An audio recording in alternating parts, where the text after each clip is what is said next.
Oke, Assalamualaikum warahmatullahi wabarakatuh. Kami dari kelompok NLP akan menjelaskan tentang runtime dataset Kaggle yang diambil dari Kaggle dan akan di-run di Google Colab. Nah, di sini kita memiliki dua anggota kelompok.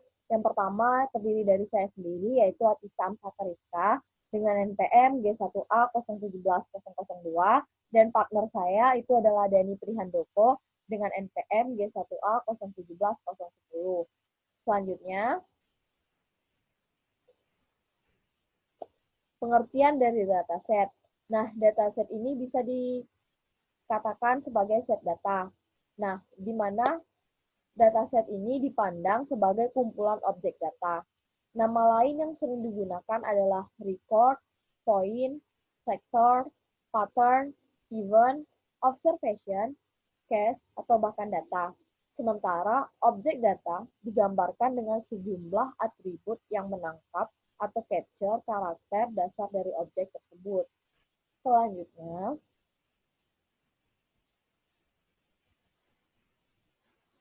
tahapan run dataset pada Google Colab. Nah, di sini bakal ada beberapa tahapan yang akan dijelaskan mengenai runtutan-runtutan dari runtime Google Dataset pada Google Colab. Nah, Google Colab sendiri di sini merupakan kepanjangan dari Google Collaboratory yang merupakan tools yang berbasis cloud dan free untuk tujuan penelitian. Google Colab dibuat dengan environment Jupyter dan mendukung hampir semua library yang dibutuhkan dalam lingkungan pengembangan artificial intelligence atau sering disebut dengan AI. Selanjutnya, ini merupakan tahapan awal sebelum kita meruntime Google Dataset pada Google Colab.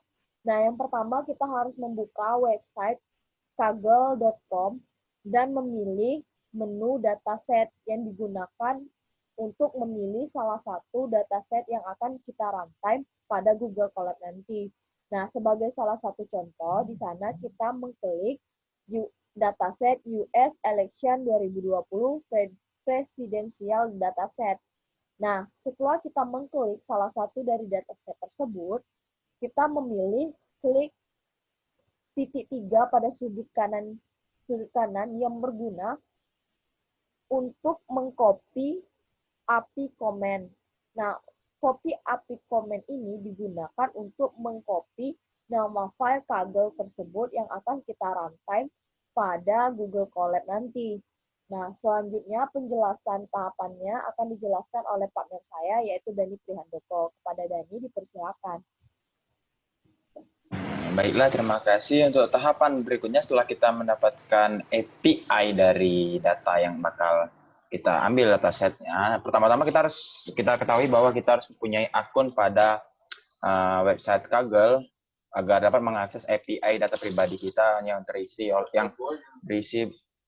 username dan password kita.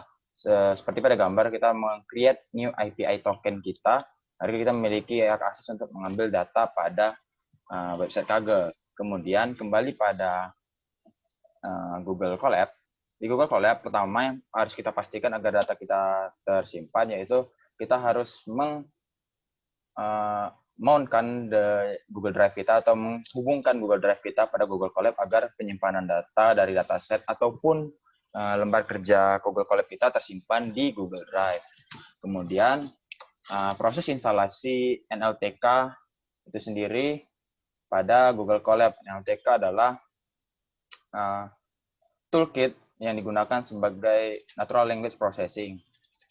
Kemudian install untuk tool Kaggle-nya. Kemudian pada perintah from Google Colab import files upload, itu kita akan mengupload API dari akun Kaggle kita seperti yang sebelumnya. Kita ambil pada Kaggle API kita yang di sini muncul username-nya beserta key-nya. Kemudian kita buat folder baru, folder Kaggle untuk menyimpan file kaggle.json ini ke dalam folder Kaggle dengan chmod, chmod, kode 600. Kode 600 ini adalah permission code untuk melakukan akses Mac directory sendiri. Kemudian Kaggle dataset di-download. Nah, kita pada contoh kasus di sini kita akan menggunakan data dari Netflix Show. Nah, jadi kita akan mengcopy API dari dataset Netflix Show, kemudian di-download pada proses Google Colab menggunakan perintah Kaggle datasets download strip D, kemudian nama API-nya. Lalu pada perintah berikutnya, setelah kita mendownload dataset dari Netflix Show itu sendiri, hasil yang didapat adalah file berupa zip. Kemudian perintah ini bertujuan untuk mengekstrak file dalam zip itu menjadi sebuah data berbentuk dataset untuk CSV.